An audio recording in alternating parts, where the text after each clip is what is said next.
All right. Tonight I just want to bring the previous set of conversation, especially the part that has to do with the power of imagination. I want to bring that to a close tonight. Why by next week I introduce a different part on the broad subject rescripting.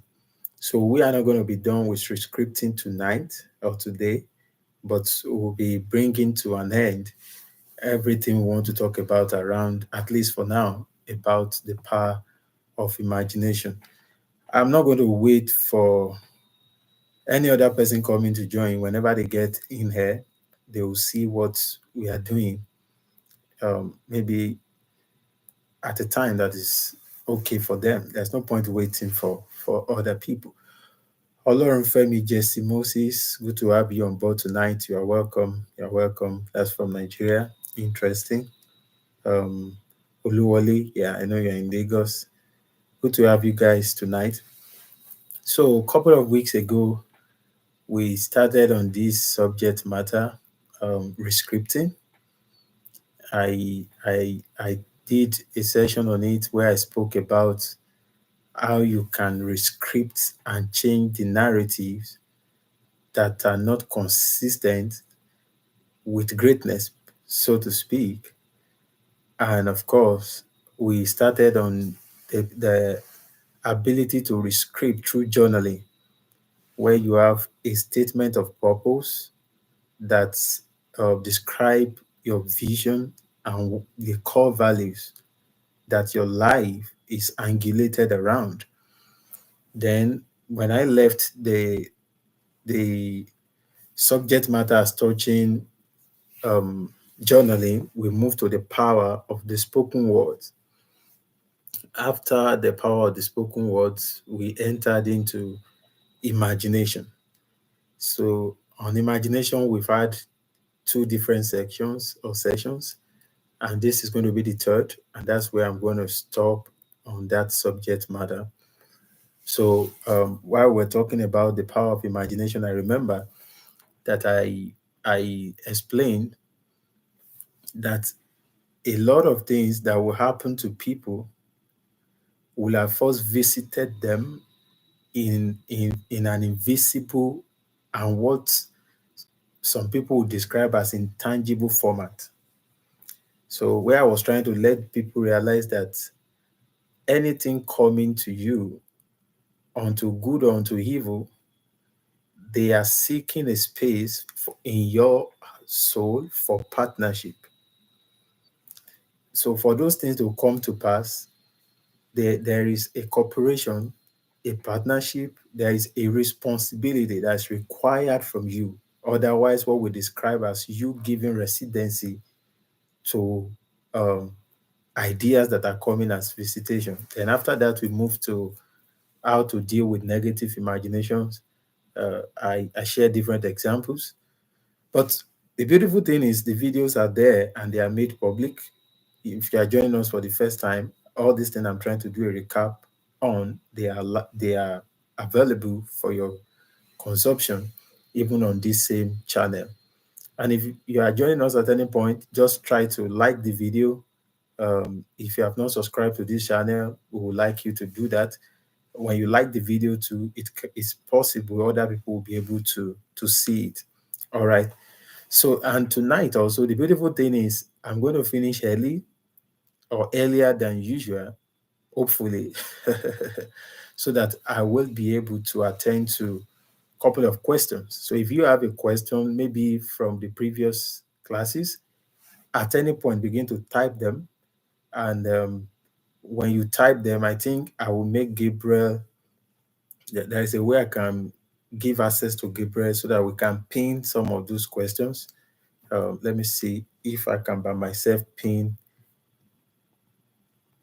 a comment. Anyways, I'll be able to bring the questions at any point, but just begin to type your questions if you have them. So tonight, in addition to those things I've said before now, I like to conclude on the power of imagination by letting you realize that there are three things your imagination affects, and those three things ultimately affect your life overall. Those are the things I will just speak to in a moment. And of course, from there, maybe try to bring some conclusion. You know, I was reading the Bible one time. I read it almost all the days I have the opportunity to. That's what I do. But I was just thinking of the book of Genesis, the first set of people, at least that the Bible records to be the people that existed in that known world. And at a point, they were trying to build a tower on the face of the earth that was going to touch according to their own design. They wanted to build something on earth that would touch the heavens. And they met together. Please pay attention to what I'm saying. They first had a plan. When they had a plan, they believed it was possible, because you will not go into building projects if you don't have a specific plan that is already drawn. That's what you want to practically exemplify on the ground. You already have it designed. We call it sketch or something. Those who are in that field can have a better name for it. So these guys came together. They decided they were going to do something that has not been done before. They imagined it. Please pay attention. Don't forget, I told you that a lot of things people imagine they are not only things they have been told or they have seen before. No. Civilizations that existed before you, the occurrences that happen in those civilizations can visit you when you have never seen them before. What I'm saying is, you can have visitation that will lead to the conceptualization of either an idea or see pictures of what you have never seen before. In fact, things you don't have context for.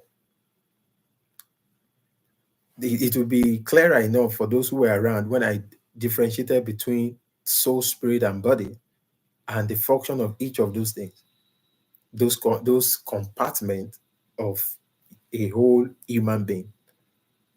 Some of us will remember now. So these guys decided that they were going to build the tower. Long story cut short, they started it and they continued it.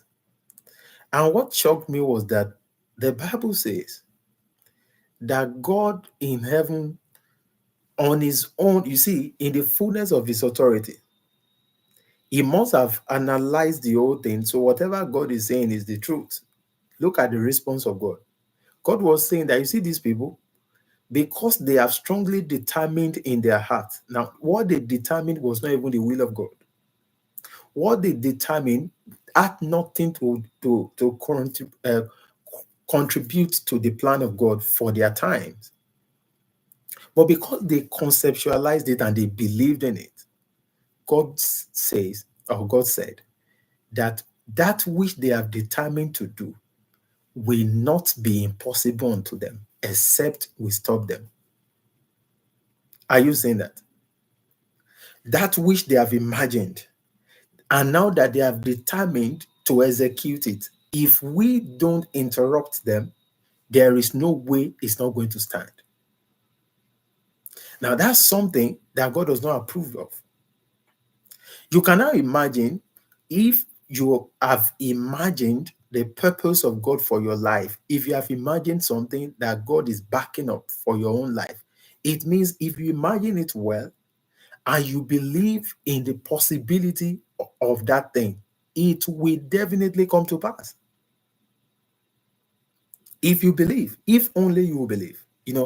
The word believe is easier said until you get to the point where to believe is the option you have. Then you will know how doubtful we can be as human beings.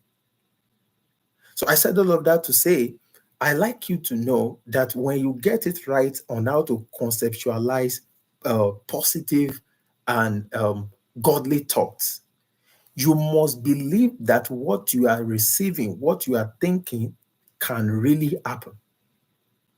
And that will lead me to the three things I want to talk about today. And these three things, they shape your entire life. No wonder the Bible says, guide your heart with all diligence. Make every effort to ensure that your heart is protected, because out of it flows the virtues that make life. Out of that heart flows everything that defines your life. And that's where we conceptualize ideas from. That's where we allow something to make impression consistently enough to form an image. I told you imagination is like image formation until it becomes so real in an intangible world. Then when it becomes so real, what do? It can only take time. It is at that level expectation is attained. So the first thing imagination does is that it affects your decisions. It affects your decision. Your imagination is what is leading you to make the choices you are making, except you don't know. Let me share some examples with you. If you are a speaker, basically, you are someone that loves to involve yourself in public speaking, or you see yourself as a public speaker, chances are that you will be imagining yourself talking to people. Are you saying that? You will be imagining yourself a couple of times that, oh, you just, without anything prompting it, you just feel like, if I get to that meeting, as I'm talking, people are seated like this, people are like this, or it's an online session, thousands of people are connecting from different parts of the world. You are imagining something. By that imagination, if you are a wise person, you should know that the people you want to gather to listen to you, they will not be able to listen to you if you are saying nonsense. So that imagination, therefore, will lead you to go and prepare to have something to tell them. Are you saying that? I remember, when I was in relationship with my wife before we got married and after we got married, anytime we want to take pictures, and I realized that the same thing still happens to even right now with my friend on campus there. If somebody is trying to take my picture and the person says something like, sorry, I'm taking a video, I'm not taking picture, I start talking naturally. And it's not something planned. That's how I respond. And I realized that for over 5 years to 6 years or more now, it's still the same words I would usually say. And this is not a serious something. No. I mean, when we are taking picture, even in groups, and someone says, I'm taking a video, then I just do like this. I say, oh, distinguished ladies and gentlemen, I'd like to welcome you to this August occasion. It's my pleasure to receive you today. My name is Olawale Ajishafe, or I am Wale Ajishafe, all of this kind of stuff. It comes, you know, from a like my subconscious. It's not something I have to prepare to do. But why was I behaving like that? Because that's the thing that has stayed on my mind for long. That I just have to speak in places people have to gather to listen. Either I'm preaching the word of God or I'm teaching something that has to do with principles of life in itself. There are people listening everywhere, men who will be movers and shaker of their own feet. That's the way I reason every time. So that default setting affects my decision because I see myself as somebody that others will listen to, and nobody will listen to you if you are sharing nonsense. That imagination, therefore, affects my decision. I shared with a friend that in 2018, when there is this outsourcing firm in Nigeria called Workforce or something like that. I applied for a banking job through them and they gave me the job. They asked me to go for some tests and all of that. And I said I was not going to take the job again. And someone asked me, why didn't you take that job? I said I just felt if I were to become a banker at that time, that I would not live a life of fulfillment. And that doesn't mean I love bankers. I have siblings who have been in banks before, and my younger sister is in bank as we speak. As a matter of fact, in our house, one of the most successful person in my father's house until now built a career in the bank. So I'm not trying to talk down on bankers. Please pay attention. I'm talking about personal preference here. But you see, what I was telling the friend was that I said, I've looked at the people that work in the bank. If you really want to rise, if you want to scale there, you need to devote your time to that work. I said, if I devote my time there, when will I have time to speak to my people? As far back as 2018, this is 2025. So 7 years ago, the decision was that no, I don't want to do something that will not afford me the privilege to have space to speak. So your imagination affects your decision. Are you seeing that? When you listen to ministers who talk about filling stadium, if you want to fill stadium, you are not a stand-up comedian. Then you want to fill stadium to be a blessing, you will prepare yourself to have something to offer. Is somebody getting what I'm saying? If you are somebody that want to lead a multi-billion dollar worth organization, you cannot just be sleeping the way everybody is sleeping without studying what is going on in the stock market, without researching into your field of engagement, without looking at people who have gone ahead of you and how they are doing it and how they are scaling. So when you have imagination, imagination is not just an endeavor for entertainment.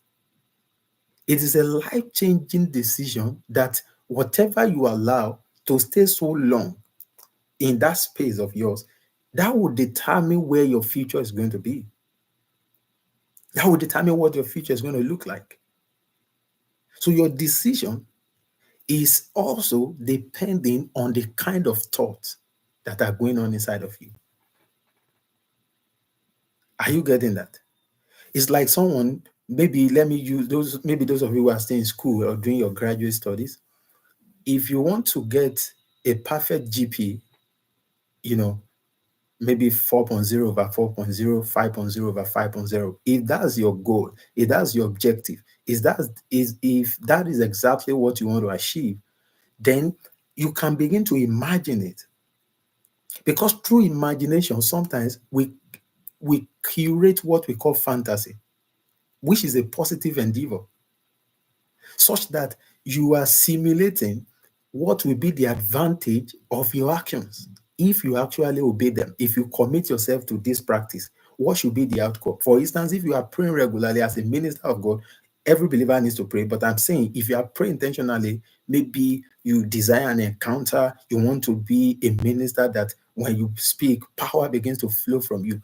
Part of what you should be on your mind is as you are speaking in meetings, people are getting healed. There is massive manifestation of the Spirit. If that becomes your desire, if that fantasy is sustained in your heart, that can be your motivation to consistently be given to prayer. Are you saying that?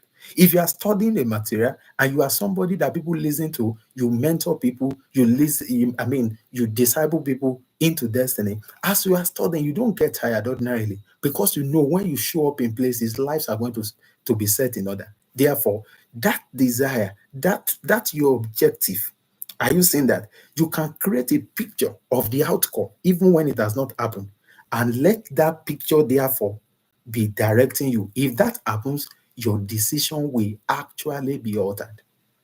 So those who want to have first class in school, if they imagine themselves on the convocation they've been awarded by, and maybe they receiving an handshake or a handshake rather from the governor of the state, from the vice chancellor, from people coming from different places, maybe they will have opportunity to be interviewed by the national television. If you have that kind of imagination, then you will give attention to study. If you understand what I'm talking about, put it in the comment box that, yeah, I get what you're saying. So imagination affects your decision. Like I said, three key things that your imagination affects, and those three things, they define the entire outcome of your life. Your decisions, your decisions, your decisions. If you don't have decisions, people will decide on your behalf and they won't decide in your favor. If you are not decided under God to align your life in the right direction, the beautiful thing is, or the unfortunate thing is, people will decide on your behalf and they won't decide it in your favor. That's what I'm saying. So you have to be involved in this game, man. You have to be involved in these dynamics. You cannot transfer the responsibility on a third party and think that your life will turn out well. It has never happened to anybody, and it's not going to start with you. It's not going to start with you.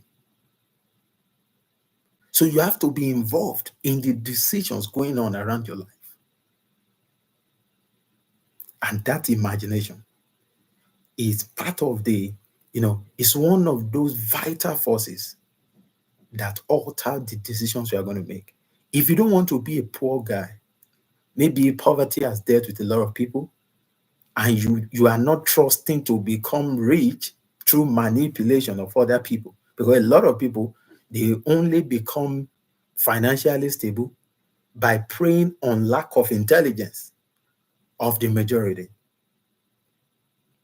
And I don't have any blame for those people. Anybody that allows him or herself to be preyed upon deserves that victimization.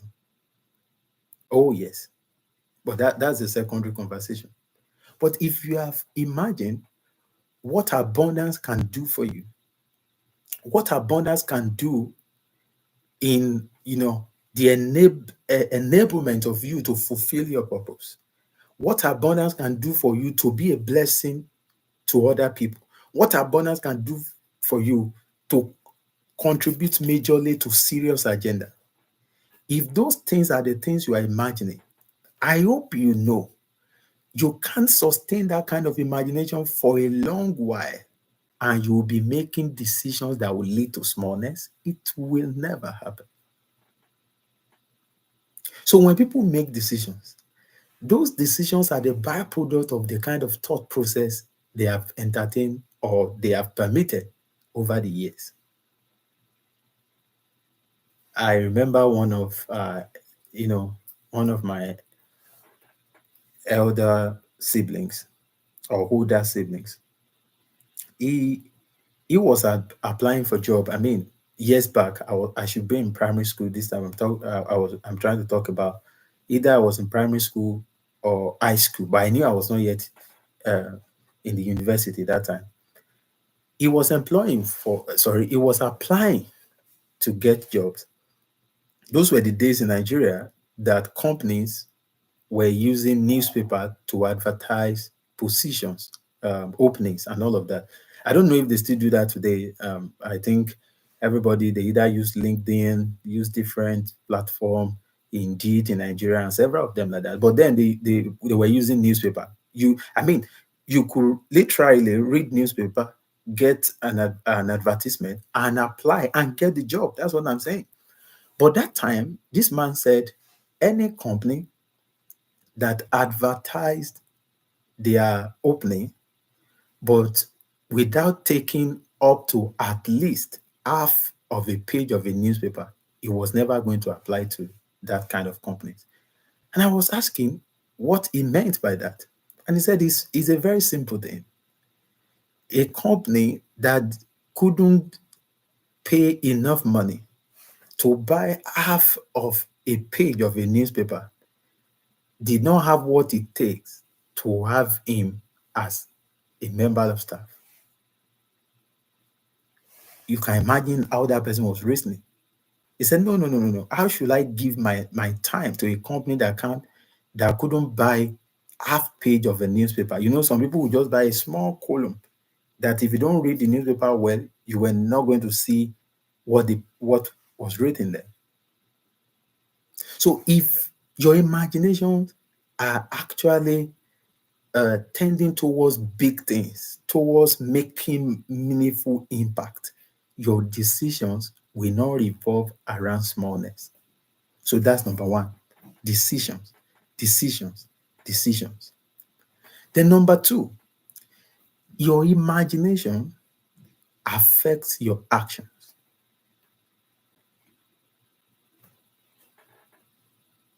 Let that sink in. Your imagination does what? It affects your action.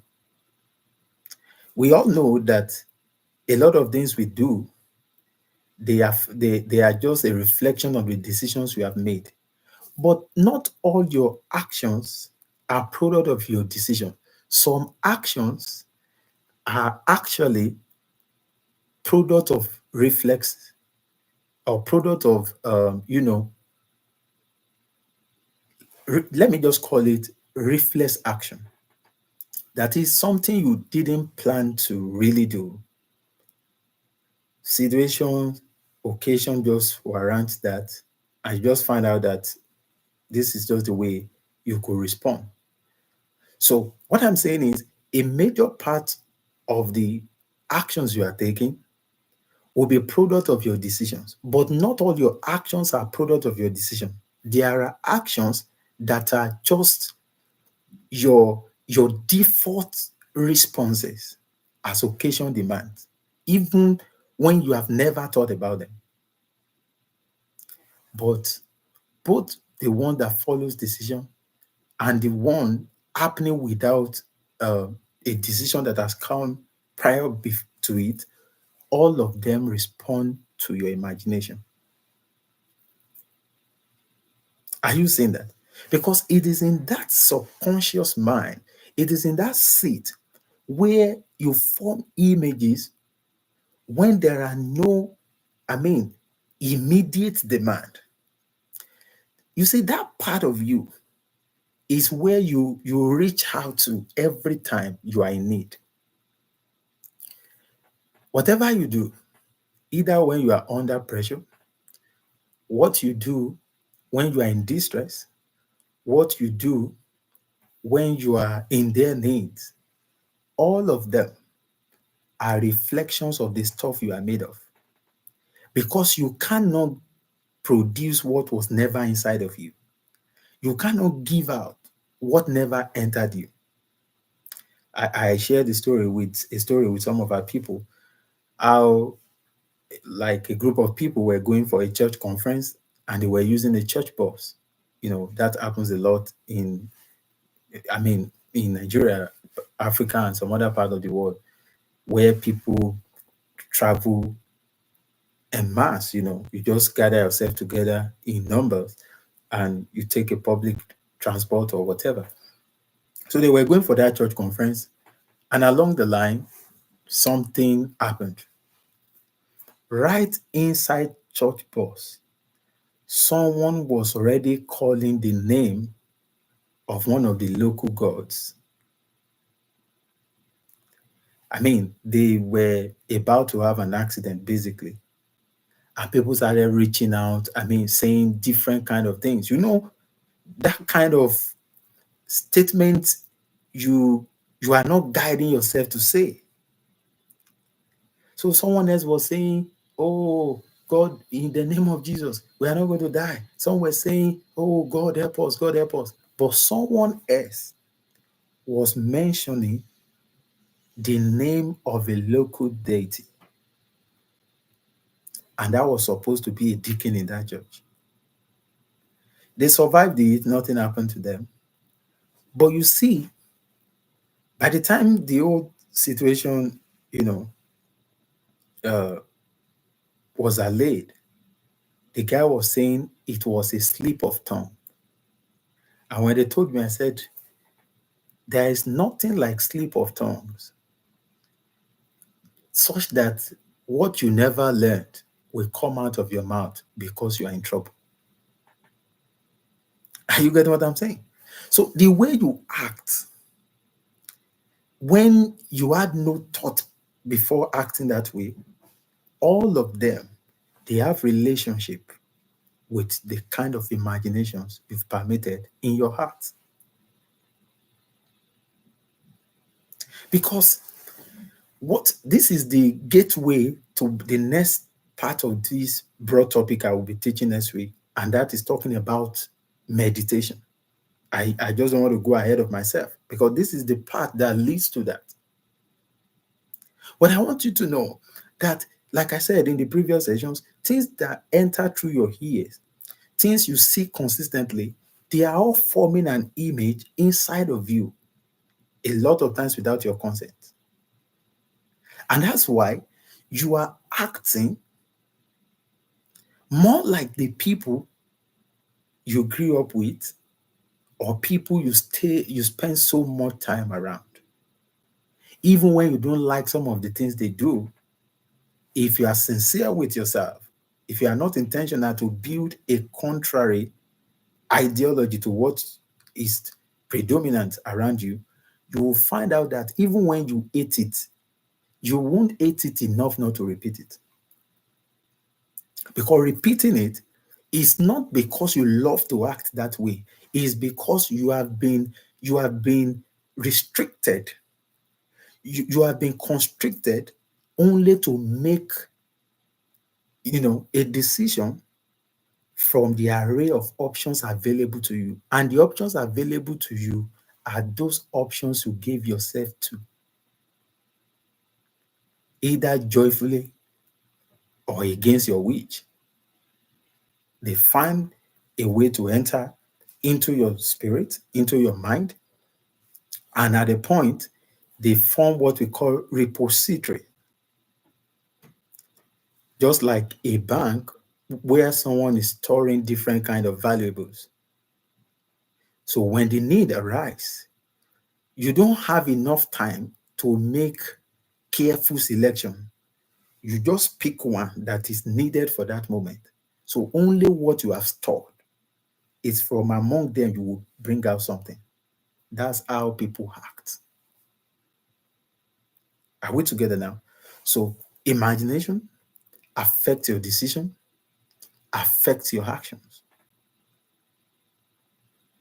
And they are not the same thing. Like I said, some actions are product of your decisions, but not all your actions are product of decision. There are a lot of acting you will do that you won't have opportunity to make preparation for. Are we together now? And the third one, imagination defines your expectation. Imagination defines what? Your expectation. When you read the scripture and you hear stuff like, surely there is an end, and your expectation will not be cut short. What comes to your mind when you hear that kind of scripture? And your expectation will not be cut short. You see, the decisions you are making, the ways you are acting, the way you are responding to things, added to what you are expecting from life, these are the things that define the outcome of your life overall. Because it is your action that will affect how people will respond to you. If somebody is saying, people don't like me, and the same thing is consistent from territory to territory, consistent from one place of work to another, I can tell you for free that the person talking is the problem, not the people. Because he that will have friend must show himself friendly. So a lot of what people do to you that you don't like, don't forget that they are not doing the same thing to everybody. Are you seeing that? So it means if life is consistently serving you what appear to be bitter, you should at least be sincere with yourself that are you the only person on the face of the earth? Why is it that what you are being served with is not what everybody is being served with? One of the major things is what I'm talking about. We are not all expecting the same thing. We are not all expecting the same thing. No doubt, things happen to people that they never expected.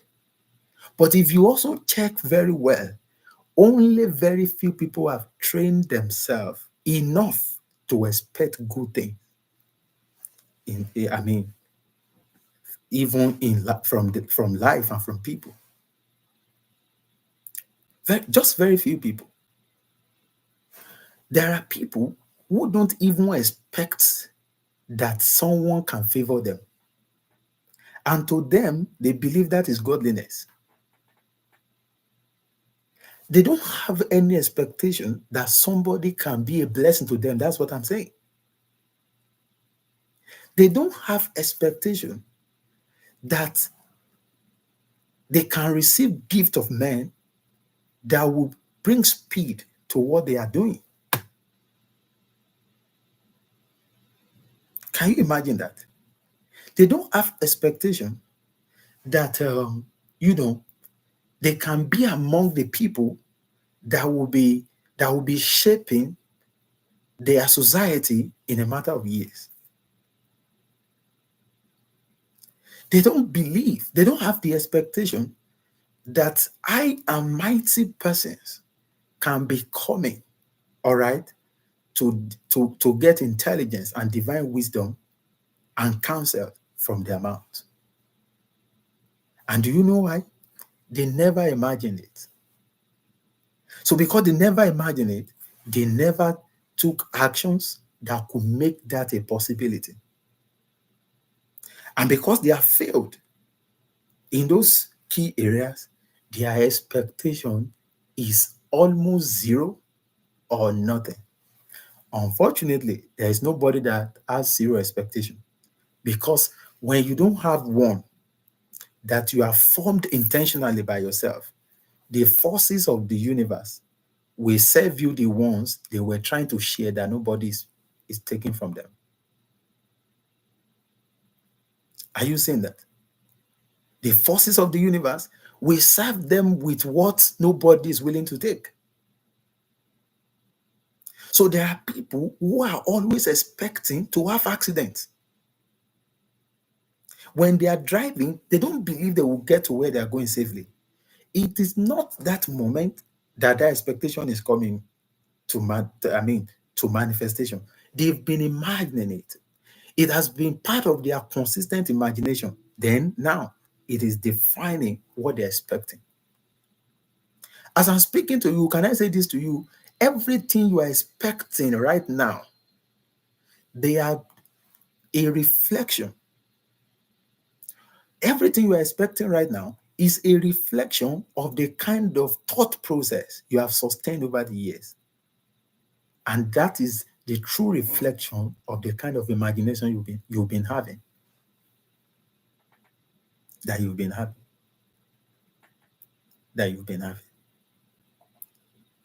So your decisions, because your life predominantly will look like the decisions you are making.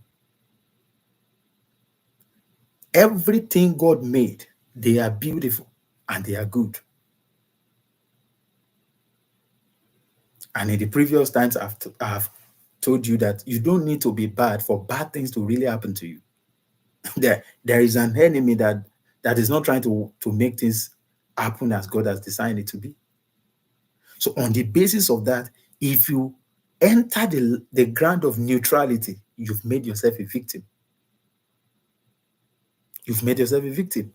So therefore, your life is a reflection of your decision. Because if you become weak in life, it's because you have chosen to be weak by not taking advantage of God's provision. It's your decision. It's your decision, not God's decision. Anybody that will go to hell eventually, they will go to hell on the basis of their decision. They decide to reject the gift of salvation in Christ Jesus. And God will not, because of the fact that they chose not to accept his method, to now break his principle. So God will be just to watch them go to hell. Truthfully, that's not his will. Truthfully, that's not his desire. But because of their decision. Because of their decision. So these are key things added to the previous conversations that your imagination really, really affects. Really affects. Really affects. So what, as I'm talking now, if there's one thing I want you to pick from this conversation, is to ask yourself, every day when you wake up, what do you really expect? You see, as you are looking at me, I expect good things to happen to me, and that's why they are happening. And I'm not ignorant of the fact that there is also a force on its own that doesn't want things to go well. So we know how to deal with that. That's not the conversation for today. But I will be wicked to myself not to have expectation. Because when you have good expectations, you don't make payment for it. You're not going to pay anybody for it. You just need to train yourself enough.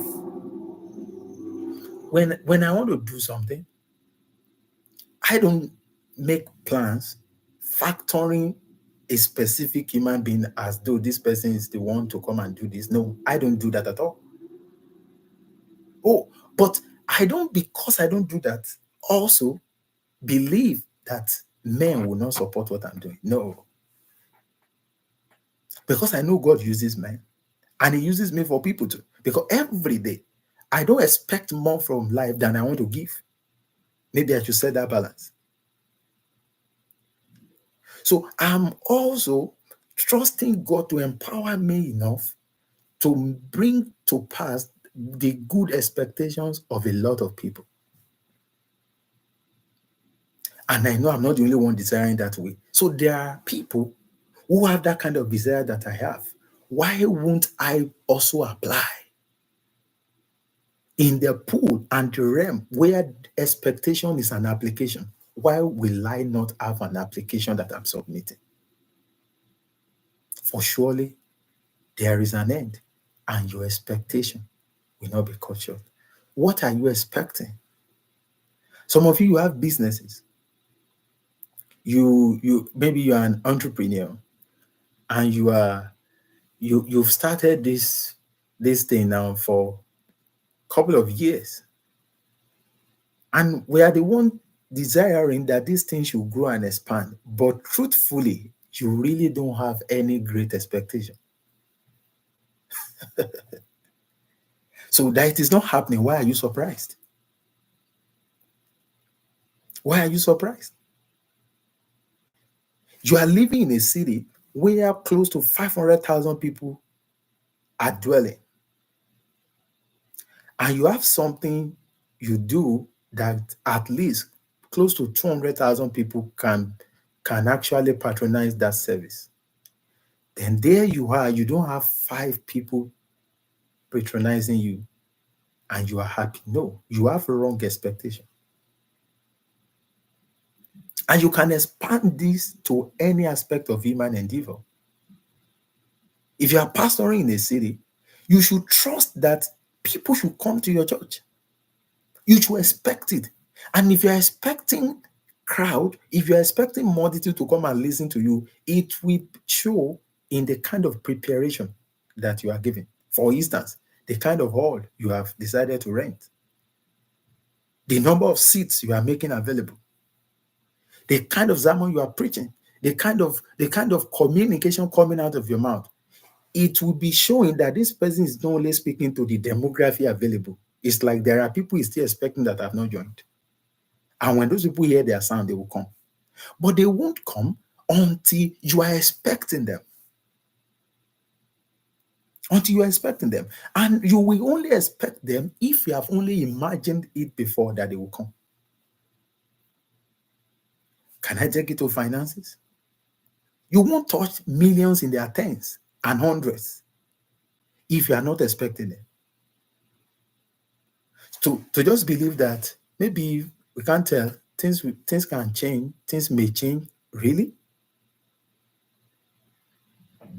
You just want to be indecisive, uncertain, and not sure, and you believe it's going to happen? Really? Who has that happened to before? At least before you talk about the coming years, sit down and evaluate the previous years. That this principle I'm still applying, believing that it's going to work for me, has it ever worked for me before? Especially when it is not a new principle you are learning. So if this thing has never worked for you, what's the guarantee you are saying it's going to work? Except you have not mastered it, or a true principle. Expectation. Maybe the kind of persons you are serving. I remember TGF. Let me even check the comment box to see people online. I mean, those who talk, I can see them.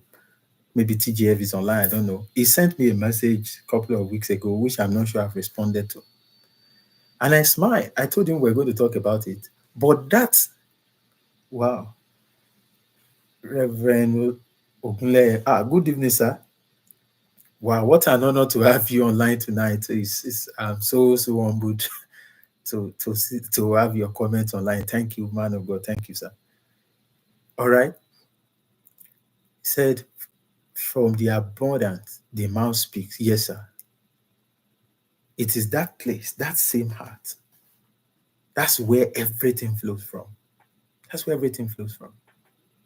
So TGF messaged me and um, he was talking about figures, yeah. So I don't want to go into the details so that I won't be exposing him.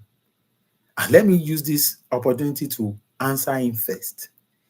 The fact that it has crossed your heart at all, it means it is a possibility. I explained that in one of the previous sessions. Whatever crosses the heart of a man is a possibility.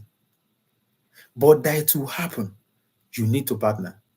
There is need for you to give permission for that to happen. Even including the what you will describe as the most seemingly impossible idea. How could somebody sit under a tree and he saw birds flying and he wrote it down that there can be something like this that will be carrying people?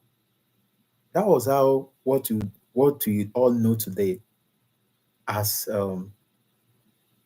airlines, or sorry, aeroplane. Airlines are the the the company, the umbrella company in charge of all those things. But somebody saw birds, and that led to aeroplane. So what I'm saying, including those things, where this is crazy, this can't happen. They can't happen except that you have not beat yourself enough to give residency to the thoughts. And these thoughts, they are not visiting only you. So every good thought that could have revolutionized your mind that you rejected, other people give room for those things to grow. We manifest them. And if God gives you long life, you will be alive to see things you said were not possible. Those who believe they were possible, when they begin to profit from it. Are you saying that? Whatever crosses the heart of a man, yes. Motunrayo Akinola, good to have you online. Are we together now? So these are the key things that I'd like to talk about tonight, and that's where I'm going to wrap up on this subsection. Why by next week we'll continue on a different conversation already, but still on the broad subject matter, rescripting. So at this point in time, if you have a question, please just indicate in the comment box now that you have a question. I should be able to take one or two before we call it um, a wrap tonight. And once again, I appreciate everyone joining online, either I can see or not. I appreciate your presence on many levels. And if you have not liked the video, please do that so that it will increase the reach of what we are talking about even here. Once again, thank you, everyone. So if you have a question or anything that was said, the the understated, I have a revered mentor that says every time a person speaks, he looks out for the overstated, understated. Which one is the third one? I can't remember. But he said there are three things he looks out for. That there are things you ought to hammer on, you don't hammer on well. There are things you are taking beyond the boundary of their realities, and that's you overstretching it. So maybe you have like a sharp contrast to one of the things I've said. It's a free room, so bring it up in the comment box. You have a question, Esther Boluwaji. All right, please go ahead. Yeah, as you are typing it, I will just be saying one or two things. So while we wait for the question, if any other person has a question, please indicate so that I'll know we are waiting for your question.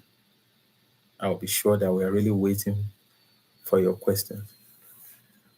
Yeah, Esther Boluwadi says imagination define expectation. Very correct. Very correct. It's in Proverbs chapter 4, verse 23, where the Bible says we should guide our heart with all diligence, for out of it flows the issues of life. So, what makes for life? The ground for their engagement is in the heart. So, if the heart goes bad, and it's our duty to guide it. That's why the Bible says you guide it with all diligence. In 2 Corinthians 10, verse 5, where the Bible was talking about, though we walk in the flesh, we do not walk after the flesh.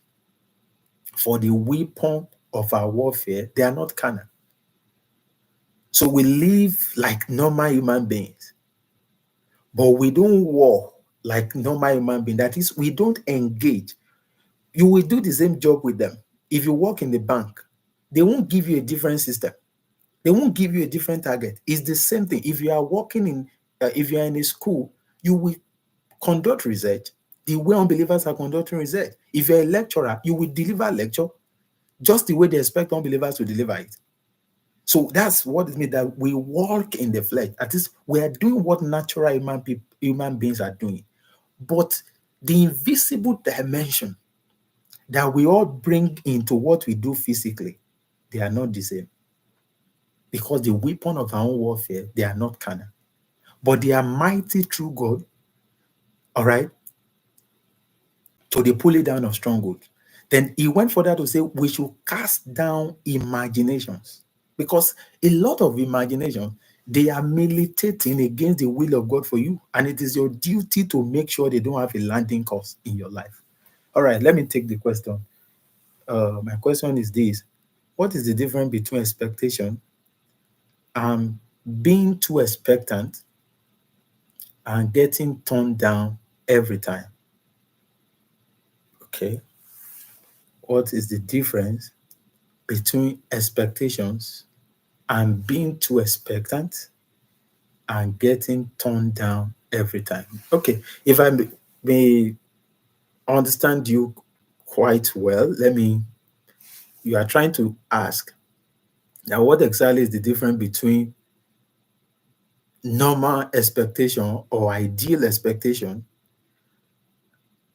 compared to somebody who is always being denied of the kind of thing he's expecting, making him or her to assume that it's like I'm expecting too much. That's my interpretation of your question. Someone that is being turned down every time. I get it. If you face rejection from people, you start doubting that if your expectations are very correct. And if that's your question, this is the answer I'm going to give. Number one, your expectation is also a possibility. So, a lot of times, the things we are expecting, it is our duty to know what is required of us to do in order for that thing to come to pass. For instance, one of my friends shared a story. He shared a story 2 days ago in a fellowship here. He said he was working in a company where they were paying him not very substantial amount of money, and he was trusting God for abundance. True life story. I don't know if it's even online. If Kenneth is online, he can indicate, but I doubt that he usually comments when he's online. So he shared a story that he now sat down and asked himself that if they increase my salary here, they will only increase it by 30,000 and all of that. He said the kind of things he was trusting God for, especially the kind of responsibilities in his hand, those things couldn't take care of it. And he said in the place of prayer, God told him, why exactly have you not applied to some of these companies that the first salary you even get there is almost commensurate to this your expectation? He said it was that day it occurred to him that even though he knew those jobs existed, he didn't imagine himself working there. Then he put together things required of him to meet the demand of that kind of company, multinational company to be precise. And he applied and they picked him. And what used to be his prayer point became a daily normal occurrence. He began to deal with internationals. He began to travel from place to place. First, it was an imagination, but he was expecting it from the wrong place. So if he had taken the expectation to his boss where he was before, that I would love to be paid this kind of thing, that would be him trespassing, because that was not obtainable in that environment. And if he had gone to the new organization without having the required qualifications, it will amount to him expecting too much. Meanwhile, the expectation was not too much, but it became too much because of his own insufficient preparation. So whatever is required of you to be your contribution to what God will have you do to make your expectation come to pass, if you are satisfying that requirement, there is no expectation that is too much. At least if it is too much, it is for that moment. At least you are not expecting to reap where you are not sowing. Are you saying that? So if that answers your question, let me know. Reverend says, imagination with deep meditation really direct man. Yes, sir. I remember imagining what is happening around me and I desire to change it, which God helped me. You are on point, man of God. Oh, thank you so much, sir. Esther Boluwaji said, and the aspect of limiting your expectation to reduce heartbreaks and disappointment just to guide one's heart. Okay, I got your question. The thing is, Esther, I thank you for also asking these questions. There is actually um, there is a form of expectation that is not realistic. And by expectation, from my teaching tonight, is not the kind that you direct towards specific people. Maybe I should quickly speak to marriages there. There are spouses that are expecting too much from their partners. You can really expect too much from people because men are limited. But I like you to get me very clearly that I talk about God, the monarch of the universe himself. He is not limited in any way. So, but the moment we begin to talk about human beings, we have we have introduced finiteness to our conversation because men are finite. On the basis of that, they have limitation. So there is a form of expectation, or there are forms of expectation that are not realistic when you are dealing with people. So on the basis of that, you can really have undue expectation. And when you are dealing with human being, expect less, but don't expect less from life.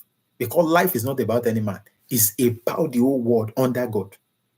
But don't expect less from God because God is not limited. But when it comes to men, if your expectations are too much, they will disappoint you several times now. Several times.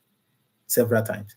But if you are not driving your expectation towards specific human beings, oh my goodness, you will see the turnaround. Because people you have never met will come to help you. People you were not even expecting to have the capacity. Somebody was sharing the story that the one who changed the trajectory of his business, if they had told him that person was going to be the one to do it, he wouldn't expect it. He desired it, he imagined it, he wanted it, but where he was expecting that to happen, uh, through whose hand he was expecting that to happen, was not the person God used. Are you saying that?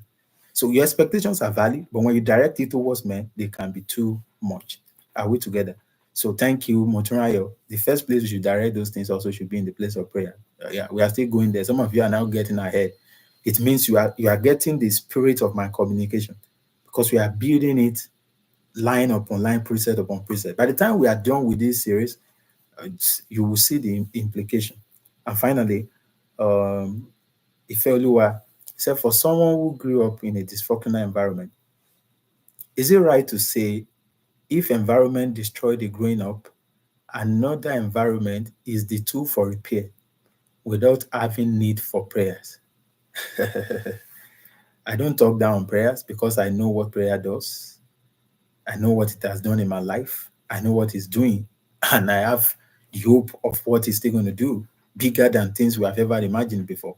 You know, prayer opens us up to the realm of God. We will get there. There is a part of this conversation that is, at what point do we engage divinity? Even though in God we live, in Him we have our being. Our entire life ought to be taking inspiration consistently from God. But we also know that there are people who don't really regard God as God, and yet they are succeeding in this world to a level. So why is that happening? That's why we started from where we started from.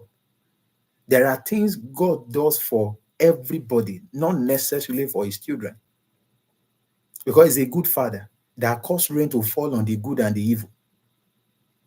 So things that God make, there are things from God that are not new creation specific. They are pro-human, and God is the God of the universe. So he takes care of those who have not even ever prayed to him before, if they align themselves to certain of his principle. However, when it now comes to God's children, the dynamics is completely different. And God is the only one who knows where to touch directly in your life once, and every other thing will be fixed. Are we together now? So that's to answer your question, um, um, Starman, Afolabi Feolua. But the idea is a new environment can erase or repair the dysfunctionality created by a terrible environment. That's the truth. But we don't say without having the need for prayers. It is not all damages that are only physical, that are physical. Not all damages are physical only. There are damages, real dysfunctional background does not just affect the economics and the ergonomics. There are two different things: economics, ergonomics. Those are not the two things being affected. Those are the things: environment, the way you act, the way you think, all those things. But a lot of times, dysfunctional environment damage the soul of people and break them within. So the strong man inside of them is almost being stifled, more like about to be killed. At that level, even if you bring that person to new environment, the old environment will not leave because the damage now is internal and it's not temporal. So at that point, it is the power of prayer. God is the one who can correct that kind of foundational error. So there is no point that prayer is unnecessary. But there are things that someone who has never prayed really may be able to do. So prayer becomes and remain an advantage at any point. At any point, no matter how insignificant you think the matter is. I believe that is clear enough to you. Okay. Expectation is a possibility. Okay. I think Esther is responding to the feedback that I gave. So once again, thank you everyone for joining the session tonight. By next week, hopefully, I will have been better settled to give you a more excellent delivery in terms of projection there. So, but thank you for your time. You can once again share the video with somebody else if it has blessed you or someone you believe this would be a blessing to. Until we meet again next time, God bless you and keep you. It will cause his face to shine upon you and it will grant you peace. I'd like you to pay attention to that prayer. You might have been hearing it every time, but pay attention. Let it be part of your imagination. God bless you. Imagine yourself as a blessed person. Let that consciousness of blessing affect your decision and your action. I'm acting as a blessed man, not somebody who is striving and struggling to be blessed. Are you seeing that? Then a blessed man, there is a way life responds to them. it conditions my expectation. That was the prayer I prayed, that the Lord God bless you and that will cause his face to shine upon you. Do you know what that means? That God of heaven, if the president of a country smiles at you and say, I love what you are doing and I want to support it, do you know what it means? So imagine God, lifting up his countenance to shine upon you. You won't be at that level, you cannot be rejected. Then he now grants you peace. In the midst of the trouble of this world, you have the peace that passeth every human understanding. I think that is like a perfect blessing that you are being blessed with. God bless you. Please take care of yourself and bye for now.